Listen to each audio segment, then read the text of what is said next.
வணக்கம் நண்பர்களே. கைலாய மலை அடிவாரத்துல பக்கத்துல ரெண்டு ஏரிகள் இருக்கு. ஆனா அந்த ரெண்டுக்கும் நடுவுல இருக்கிற வித்தியாசம் உங்களை உறைய வைக்கும். ஒரு ஏரி தேவர்கள் குளிக்கும் இடம்னா இன்னொன்னு அசுரர்கள் இடம்னு சொல்லப்படுது. அது ஏன் தெரியுமா? ஒண்ணு மனசரோவர் ஏரி. இது சூரியன் மாதிரி வட்டமா இருக்கும்.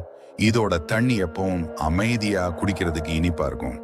ஆனா அதுக்கு நேர் பக்கத்திலேயே இருக்கிற ராட்சத தாளம் ஏரி நிலா மாதிரி பிறை வடிவுல இருக்கும்.